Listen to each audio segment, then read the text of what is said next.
Councillor Liu, I'm the councillor of Ward 3 Richmond Hill. I'm your councillor, and tonight I would like to. The purpose of tonight's meeting is I received a lot of questions, concerns from my residents about the coronavirus, and because I have to be honest with you, a lot of the questions is not the City of Richmond Hill's jurisdiction. So tonight I'm very happy that we have the Mayor of Richmond Hill, Dave Barrow, is here. Thank you for joining us, Mayor. And we have MPP. 我们的省议员，我的市长 Dave Barrow， 还有我们的省议员MPP for Richmond Hill, Ms. Stacey Wayne. And also we have from the school board, we have two representatives. We have our Ward 3 representative, Cindy Liang. And also the trustee board chair, we have Juanita here. Thank you for joining us. So without further ado, I would like to pass the mic to our guests. They will all speak first, a brief introduction, and then they will answer any questions you have. Okay. 这个约克区，所以呢，这个教育医疗也是这个约克区管的不是我们市政府管的。所以市长呢今天说他这个约克区的health department 这个医疗的卫生处，这是今天早上11点的时候，举办了一个记者会。就是在电视也有直播，他们也解释了我们在约克区呢到现在还没有一个就是confirmed case， 所以呢我们不需要担心他们正在留意，如果有什么不妥的话，他们会把他们有这个 system， 就是一级一级的去。现在我们就是 low risk， 就是低风险，所以就是基本上呢，这个市长就是我今天，所以我把这个省政府呢，我把这个教育局呢也请来等他们可以大你们的问题。How to media friends here? Yeah, even though we don't have a lot of people showing up tonight, but I guarantee you a lot of them are at home. Okay, my name is Wei Hua. I think quite a few of you know me from my presentations at the various locations. Thank you, Councillor Liu and Dave Farrell and MPP Daisy and Trustee Cindy for organizing this event. I think on behalf of the residents, we in general in agreement with everything you said, and we feel very fortunate that in Ontario, in the GTA, we said in York region, we basically had no cases as we are aware of. Even though I heard about a story about somebody from Richmond Hill came back. We're not really sure about the details, but obviously nothing really to be overly concerned. In general, things that seem to be working out as so far, touch wood, it's been very low risk, right? So I think the question we are asking all about how can we maintain it at low risk, right? And also, I do want to share with a story that happened to a friend of mine, who actually, many of you know, I'm an accountant, and just before Chinese New Year, I had a tax seminar jointly with this particular lady who had the seminar with me. She presented a portion of the seminar on a Saturday afternoon. The very next day, she's going back to China for the Chinese New Year. Now she came back 3 days ago. The first thing I saw her post on WeChat is that, I'm back now in Canada. I did not go to Hubei province, even though I'm self-quarantined myself for 14 days without, obviously, tele working and everything. So a lot of questions here we'll be asking is really looking for things. Some of the questions are really for awareness, or probably we want getting some understanding how they can work. But also is looking for help from, for example, the city of Richmond Hill, from the province, is for those who are actually currently undergoing self-quarantine or self-isolation, what the city can do or the province can do to help for those who are trying to do their best not to spread things, even though there was probably no spread risk, but they really just don't want to even take a chance. And a lot of volunteers are there working on to help them, and what the city and the province, the region can do to help them as part of this process to do everybody doing their part to help the situation here to remain at a low risk. And we all hope it is going to be the case. You know, we have kids all year. We all have kids in school, and we want people to be continue to be in this situation. So that's kind of a more preamble to what I think just to respond to the comments we heard. I think we're on the same page, but we want to how can we do better? That's really where we are. So here I'm basically asking two questions, as you have the handout on the section A. It's being allocated to me with the pleasure to ask. According to Health Canada website, the health and safety of all Canadians, both those that are traveling from the affected area of China and those in Canada, is our top priority. The Public Health Agency of Canada is working with provinces, territories, and international partners, including the WHO, to actively monitor the situation. So the questions from the residents are, what measures have been put in place at the Canadian airports to detect new coronavirus symptoms in the carriers? And how do Health Canada and Canada Border Service Agency jointly and effectively inspect, track, and monitor the passengers who have been to China and have the suspected symptoms when entering Canada? And is there a registry that maintains such information of the incoming travelers and or the suspected symptoms? Carriers must self-report voluntarily of their progress. So that's the first question. I don't know, you know anything from that? Okay. Can you try to this is something I've already answered earlier, that all the checking was done even before they board onto the plane.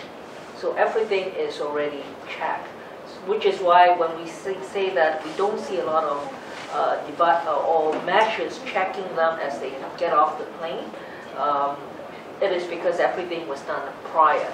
It has been done very seriously, so don't really worry. And I also want to respond to, you say how can we do the preparation, and actually we have been, in actual fact I have seen it from the city of Richmond Hill. I can't remember city of Richmond Hill. I got it from the city of Richmond Hill that there are just a few things that we can easily do to make sure that we protect ourselves right here. Make sure we wash our hands. And I was told when you wash your hands, make sure you sing the happy birthday song. In other words, you wash it thoroughly.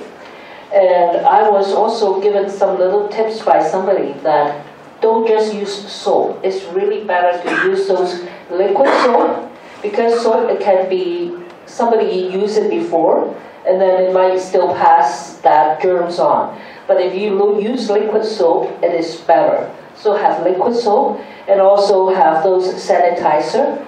Make sure we have that. And if we sneeze or cough, make sure you do it on the sleeve. And we already mentioned,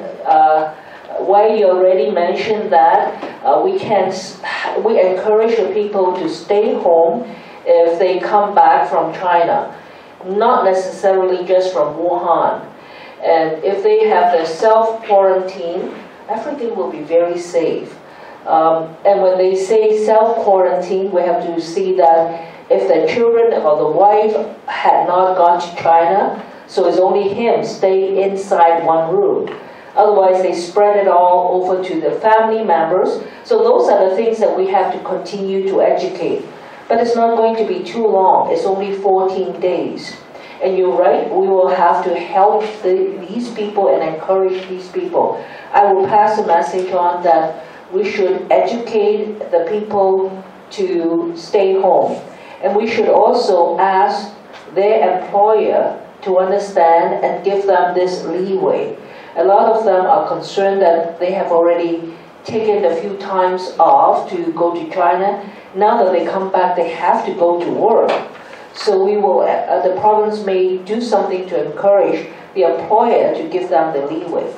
And I think this community is doing a very, very good job. And as I read some of the information here, community of friends help each other by doing grocery shopping for them, cook for them, do some of the things for them when they cannot do because they are quarantined.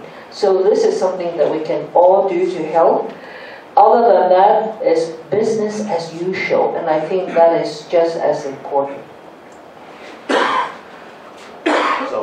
So I think you never be overly too careful. So I thank you, Lady, for raising it, to even take the anger from them.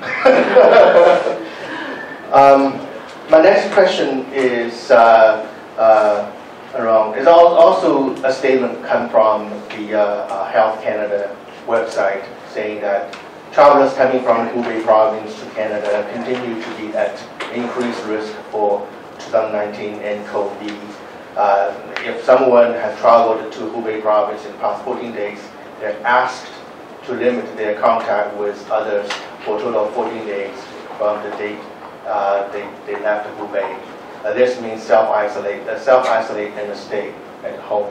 So language use is not really very forceful. They're asked. So what am I going to listen to you? So I don't feel it's a very forceful language here. And some questions from the residents. I will add on a couple more questions from myself as part of it. It says evacuees from Wuhan have been double-checked by the Chinese medical staff and by the Canadian medical staff before boarding the airplane. And after arriving in Canada, they are going through mandatory 14-day quarantine. And however, travelers from the same, I think this is more talking about is the evacuation, we just added to the two airplanes. But however, travelers from the same region enter into Canada by the normal civil airlines, and they're only being recommended or asked to voluntarily self-quarantine. And why does the government treat these two different groups of people came from the same area with the same situation with the same risk, but with different health measures and standards, and they're not really to be very, very forceful. I know that the answer probably not come from anybody sitting here. And my add-on question is, what about the travelers from other parts of China? Should they receive some level of attention as well? And I do want to share with you, when we finish, is the guidelines from the U.S. CDC, which I think is a far thorough in the area, specifically talking about those absolutely for those from Hubei province. And if you have fever, cough, and the travel breathing concerns, CDC staff at the airport will evaluate your illness. You'll be taken to a medical facility for further evaluation and care. You will not be able to complete your travel itinerary. If you do not have any symptoms, cough, fever, or trouble breathing, you will be placed under a federal, state, or local quarantine order for a 14 period from the time you left China. You may not be able to complete your journey itinerary under the 14-day period as elapsed. So it's far more forceful in terms of ensuring quarantine for people who came from Hubei province and that area compared to Canada. It's fairly, you are asked to. Okay, and then they also from the CDC is the travelers from other parts of China outside of Hubei province in the last 14 days. And obviously, if you have fever, CDC staff will do the same thing, put you under a medical facility, and you're not going to be able to go anywhere. If you do not have symptoms and not from Hubei, in that case, you're allowed to reach your final destination. However, after arrival at your final destination, you will be asked to monitor your health for a period of 14 days from the time you left China. You will receive a health information card that tells you what symptoms to look for and what to do if you develop symptoms. And during that period of time, you should stay home and limit interactions with others as much as possible. Your state or local health department will contact you for further follow-up. So they are more scripted, definitely more forceful. Even have no symptoms, they didn't use as forceful language. Say you should stay home. So something I think for Health Canada to consider. After all, U.S. has far more resources, and Canada typically do things in lockstep with U.S. And some message we would like to the officials here to pass out to the higher level of government as to look at how we actually make it a bit more forceful. Thank you. Can I just do Sure. And I just want to reassure that that is a federal jurisdiction. We had already passed it along, and they know it. What they're doing is they keep on closely monitoring it, and if there is anything that they have to do to make the change, they will. That's all they say. But at this point, is not we from the province side, we cannot change because that is the federal jurisdiction with immigration, with passing that of the border. But we understand. I guess they really feel confident with what they are facing. My name is Andrew Lee. First of all, I want to thank Council for hosting the meeting. And also, I thank for all the guests, all the officials who participate. My question, I have two questions. One is for Mayor, and the other is for Honorable Mrs. Wei. For Mayor, is because of the large Chinese community in Richmond Hill. So, does city have any additional measurement to put in place to calm the residents? Okay, you don't need to be fear or this kind of thing. Because province-wise, maybe Chinese community maybe is still the percentage very low, but in Richmond Hill it's kind of a little bit higher than the average in a province. So, does the city have any measurement or send a message to all the residents, all the households, or this kind of thing? It's thank you, because you're right. I think that is what needs to happen. And I know, excuse me, and there is an organization now to invite people to come back into the community, come back to restaurants and where they would normally go in their family community with their family. And so there's a number of people that are trying to entice people by having say some prizes and things like that, that if you attend you can have a chance to win a prize or win or whatever it may be. So there's a lot of organizations trying to go to the business, and this is one of the problems, going to the business owners, asking them if they could contribute something to make this worthwhile. However, they've already spent the last 2 weeks not having any business. So it becomes a difficult thing to do, but I think we can make it happen. And Daisy and I were talking about that this morning, to see if there's something that we can make it comfortable for people to come up again and to be a part of. It doesn't have to be every weekend or anything, just something that they have that experience and realize that it appears to be not as frightful as it is.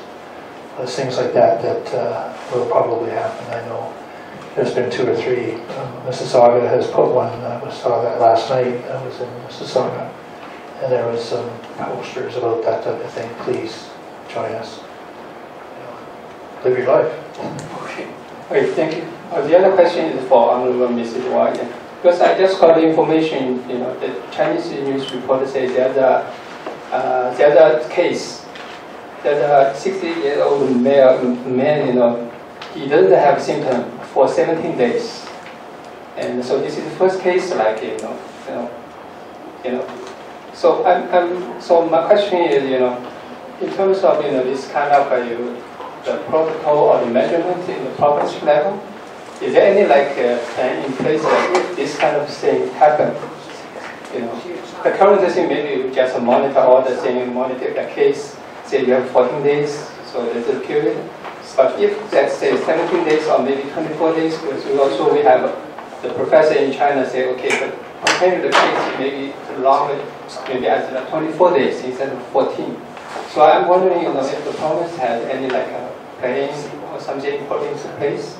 If this kind of case happen, what the province are going to do? Yes, I cannot, all I can say is the province is really keeping on top of any changes.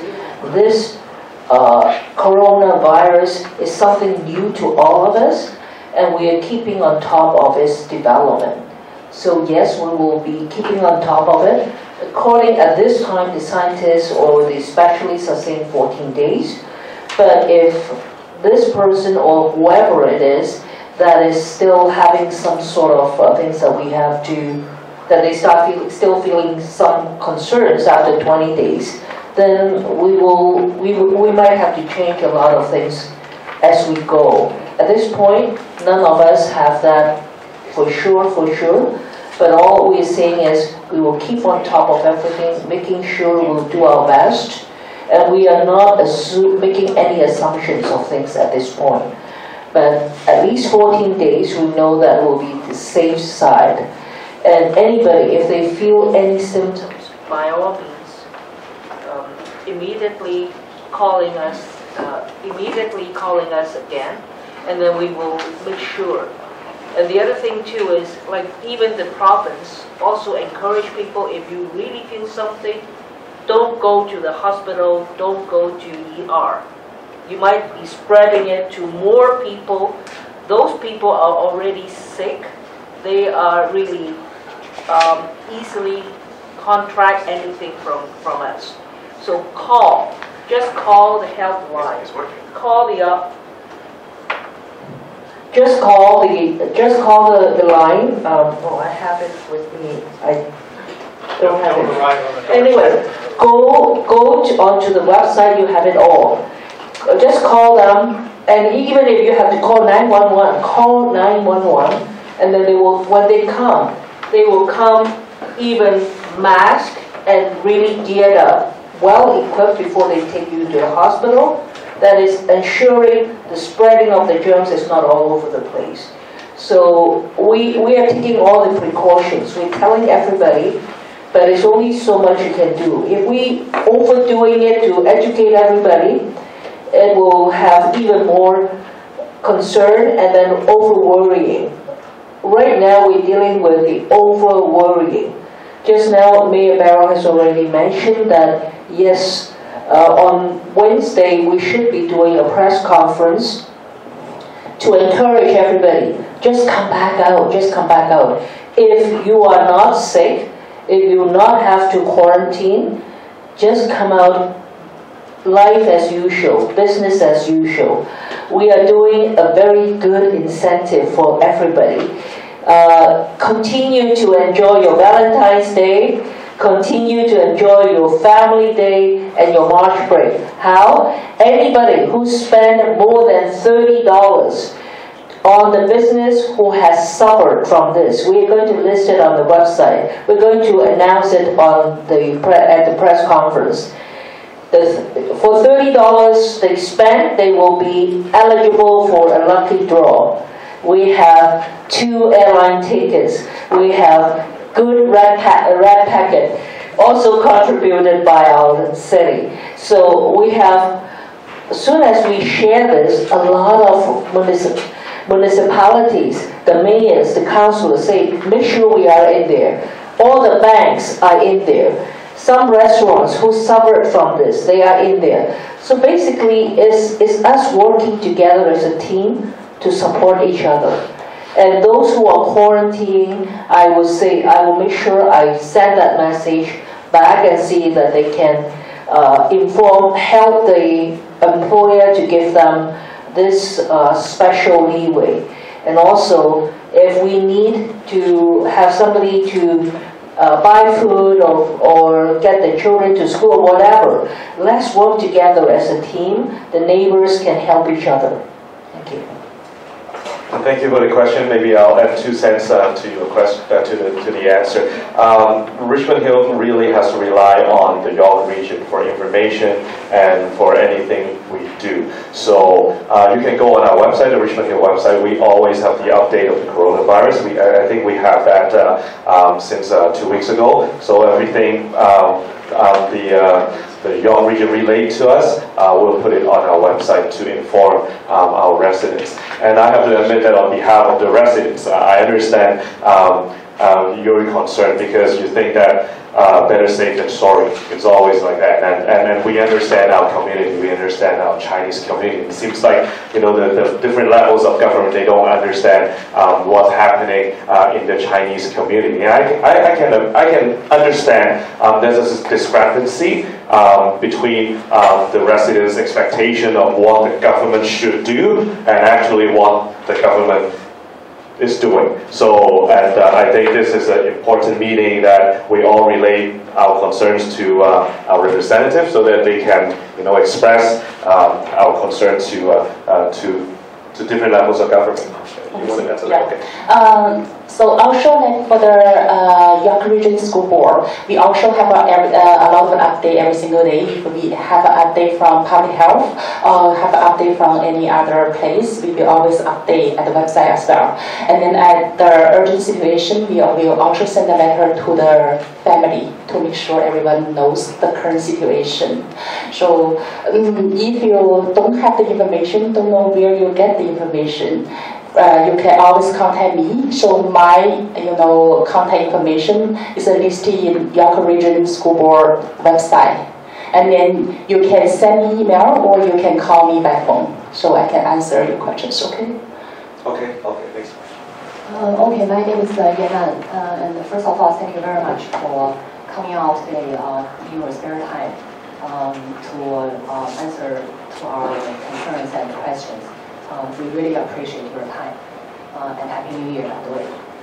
So I just want to tell you my feeling, and I think this is also a feeling of most of the Chinese community.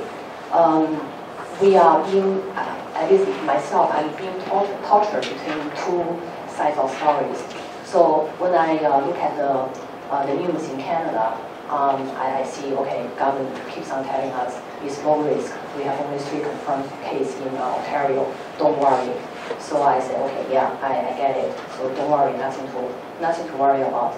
But then when I look at the news in Wuhan, in China, the confirmed case, increasing number of confirmed cases, and increasing number of the death toll. And then when I look at the news about the cruise ship, which are being trapped on the sea, with increasing number of confirmed cases. I'm like, I don't know whether they are real.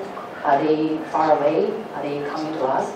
So I'm being very tortured between these two sides of story. So I'd like to know what's your recommendation on how we should deal with this situation. Because we have volunteers from our community who spend their spare time putting their money to try to help people from China. And they help not only people from Hubei province, but they help everybody from China to try to self-quarantine. So do you think this is overreacting, or is this acting as a reasonable, responsible citizen? But if we are focusing on everybody from China, this is different from your notice on the public health. because you only tell us to stay self-quarantined for the people coming from Hubei province, not from China. So there's a big discrepancy there. So are we overreacting, or are we being responsible? And what's your suggestion on maybe we should just disassemble all the volunteer team, just back to normal, don't worry, and let the people self-quarantine based on their self-consciousness? Well, you always have to be cautious, that is for sure, at any time. And I think it would happen, at the schools itself, not only on this, but some other, whatever a child can get from another child at school passes to the family, and there's always that thing. So you always have to be cautious. I couldn't tell you not to do anything, and I can't tell you to lock yourself in your home either. But I think the point being, and you seem to have a good group of people that is gathering to deal with some of the issues that they're worrisome of. So I think there's always that opportunity from your question. And I often wonder when I see the news and I see the next cruise boat with people there, just where was its origin? Where was the food that came onto the cruise boat? Where was that all coming from? And so I think and I'm only one person, the fact that they must have an ability to determine where it might have started on that ship. And we can't imagine that someone with this came on the ship and not knowing, but I don't, I can't say, and this is one of the problems, you can't tell what's happened other than the result of what happened. That's what you know. But always be cautious, and I think you're doing it very well based on on what you're doing here, being here and understanding and dealing with the school board to make sure the school board is doing what it can to keep your kids healthy, and hopefully that we can all keep each other healthy through the process. But I think you have to pay attention. And if you have a group of people that wants to monitor things, by all means, that's something that you can always do and make you feel, so that would allow you to feel better that you're not the only one sitting at home. There are many other people that are with you in the teams that you had with the numbers of questions and things like that. I think it's very important. It is important, and it is scary, no question. Okay, I have a question. My name is Crystal. I just want to explain to Ms. Barrow and Ms. Daisy why Chinese community, they don't want to go to crowded area. Because what we see from the news in China, actually their experts saying if you go to the crowded area, actually you get a very high chance to get the virus. We totally understand. Here in Richmond Hill in Canada, the space is very big. It's not that crowded. But when we go to supermarkets, like Chinese supermarkets, if we go to a very popular restaurant, Chinese restaurant, if we go to the school, those locations actually is you can see the people's density, right? It's the people that's very crowded, yeah. So, other than those locations, I would say people keep very safe distance, far away. So we are not worried about that. So that's why people try to keep safe distance from each other. That's why they don't go to restaurants, popular restaurants. Don't go to the supermarkets.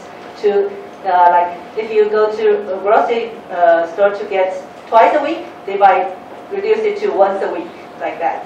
So that's why their business. I know because I've been in those locations those weeks, so I understand. It definitely affects their business. But I think scary, like we fear, is the basic instinct. That's like animal. If we don't know something is going to happen, and we try to avoid it. So, my question is, is there any ways that we can help, like Chinese community, to feel safe in those locations, like school, especially like school?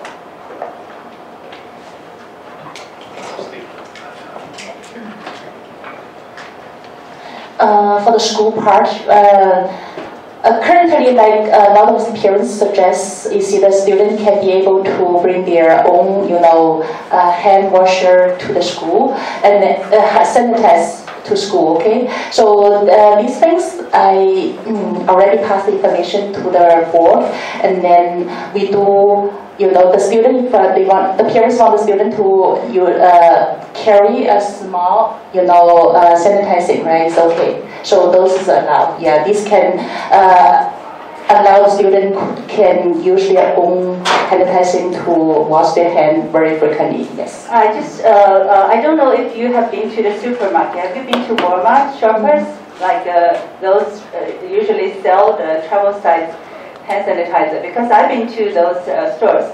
I can't find any. If I'm a parent, I want to buy one for my kids, not sharing with others, just for my own kids. But I can't find one. So what can I do? I think you have to protect yourself and your family. We do have a plan here. Sorry. No, I'm just... We're trying to engage all of the principals. We send email to principal asking for permissions. Okay, I don't know about the school, sorry. Yeah, this is a school question, sorry. Yeah, so Never mind. the general big sanitizers we don't provide at school because there are kids who have allergies to it, and it has alcohol in it, so we don't know how, like, we can't monitor the kids all the time. The best practice for kids to be safe is for them to just wash hands with soap and sneeze into their sleeves or into a tissue. Just the regular things that are provided to them. And also remember that this is also cold and flu season. Kids naturally do get sick during this time, and they're spreading their germs everywhere. So just be cautious about things like that. Like, kids will get sick during this time in the normal circumstances, right? So it doesn't mean that they're contracting this virus. However, if your child is sick, please keep them home and make sure that they are fully recovered before you send them back to school. Please don't send your child with a mask because it gives them a false sense of security because their hands are still open, they're still scratching their face and their eyes. Yes, mask, because mask we already discussed with all the parents. Yes. Mask is not practical, so we are not talking. We are not discussing about mask. But for the washing hands, when I go to the school, I look at the washroom.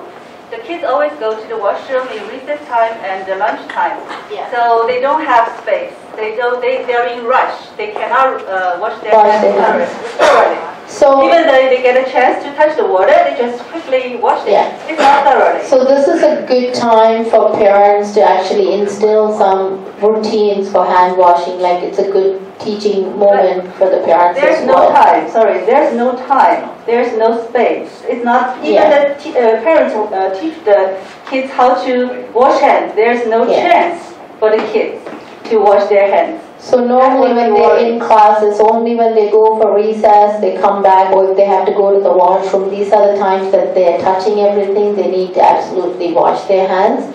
If the kids are a little bit older, you could send a travel size sanitizer with them if they know how to use it appropriately, because they'll be doing that on their own. That's what I would say, just in a very ideal situation. Yes, Exactly. you can do that, but in reality, it's not that ideal. Like regular cold and flu, we cannot really avoid ourselves from getting that because that just spreads through the school system. Yeah, right? I understand, but this coronavirus is not similar, even close to the flu. Yeah, so that's why I'm saying that regular cold and flu, because we are, like David Barr has said and Desiree have said, the chances are very low. So we're trying everything we can to protect ourselves from that. And whatever humanly possible is also what we could do, right? And we can't do anything more than that. So just allowing your child to protect themselves and be safe, not touching their face all the time is one of the most important things that you could teach your child at this time, not to touch their face. Yeah, sorry. Because I talked to several parents when if the kids over like grade 4, like 10 years old, I think the kids will understand. But the age under 10, even though the parents keep talking like every day, I don't think the kids, some kids might, some kids might not. That's just the reality, right? So younger kids may not get that. However, the schools are telling them more about this because they have seen some kids come in with masks. Kids have a lot of questions about that. Teachers have been talking to them. Teachers have been talking to parents about this as well.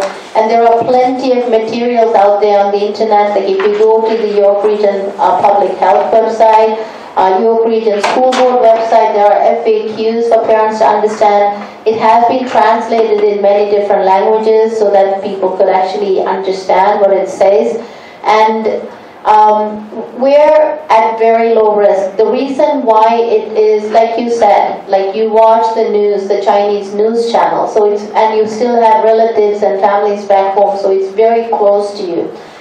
So you feel that. It's like me coming from a war-torn country, and every time I see war, I remember there's still people out there, right? So I'm very closely connected to that. Just like that, this is happening basically in your backyard, so you're feeling it, and your heightened anxiety is making you very worried. And like Daisy is saying, I would say, like, just take a step back and think about everything that you could do to safeguard yourself, and that's basically what we could really do for a virus, because it's airborne. What can we do? Sorry, can I just say one more thing? Because when Wuhan first started the coronavirus at the very beginning, the number actually is very, very low. Of course. But when they realize the numbers start jumping, everything is too late. That's at least I worry. And we have been through H1N1, SARS, and MERS, and we are like really equipped to deal with things like this. And as you could see, that we have 3 cases so far, and a very limited number of presumed cases, right? And we have to believe in whatever the government is doing. Like everybody who's coming through the Pearson and ports, they're all being checked. And public health is keeping tabs on them and giving enough information. And people will take, to some extent, some personal responsibility. Like if you are coming from Hubei, you want to quarantine yourself just in case. And just like any other cold and flu symptoms, the stronger you are, your body will fight this, so you have to believe in that, right? So you do have a natural immunity, like you could build up. But the rest of them, you just have to make sure that you're staying healthy and safe. Yeah, but the kids, I just worry the kids. Their immune system is not as strong as the adults. Very true. And we understand. At the school board, we understand the anxiety of the parents. What we're trying to do is minimize the anxiety by not giving into that, by letting them wear masks and things like that, so that little kids don't understand the level of anxiety that the parents are feeling, right? So they just panic and they get really scared, and they have no understanding of that. So it's very important that adults and parents are calm and trying to help them through this. It's very important at this time. So for the big size hand sanitizer, it's just an alcohol allergy problem.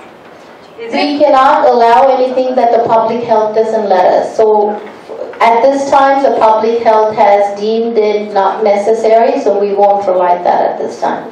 We have to take our cues from public health because everybody have a higher system that they look up to, and we look up to the province for any directions from them. I just want to say one thing is, trust us, we are a group together.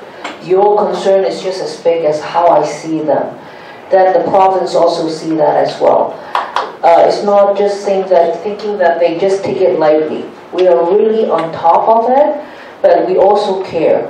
And I am glad, because I'm a Chinese and I can understand your concern very well, and I can reflect, and I did voice it out to the minister as well, and they understand it. They reassure us that don't get panicked because it's not helpful, but at the same time knowing that they care, they are really on top of it, just like your concerns are. So just trust it with them and just relax.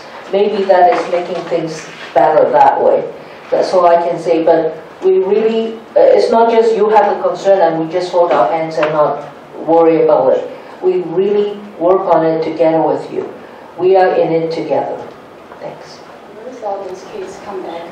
Recently traveled to China or Wuhan, right? So because we all know the public health already adopted this kind of new policy. So what's the border policy now? Yes, so whatever the public health is implementing, we would automatically adopt that. So whatever the public health is saying will be our policy as well.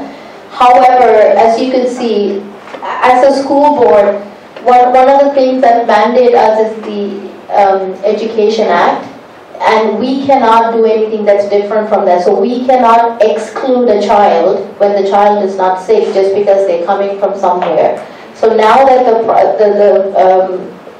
York Region Public Health has said that Hubei Province tried, like they're saying should, which means that you kind of do it on your own to quarantine yourself. And if we know that a child has come from there, we would definitely have a conversation with the parents to educate them on the information that's available for them. So I'm still a bit confused. So is it required? It's like all they have the board is just recommending. So for example, if a kid just came back from Hubei or Wuhan, so is he still in here? So from my understanding is nobody is coming or going into Wuhan at this moment, right? So that's why they're only talking about Hubei, because that's the port that's open for people to come through. So nobody could, the planes that took the passengers, they came from Wuhan from special permission. That's why they're quarantined right away, right? Hubei, yeah. So again, it's up to the people who are coming to quarantine themselves, because it's suggested, it's saying you should, it's not saying you must, right? So because it's saying that there's no mechanism for us to enforce anything like that. We cannot force somebody to do that. It'll be against their human rights to come and participate in education. So we cannot do that. However, we will be strongly advising them, the parents, to suggest that they do that, because now it's recommended they do that.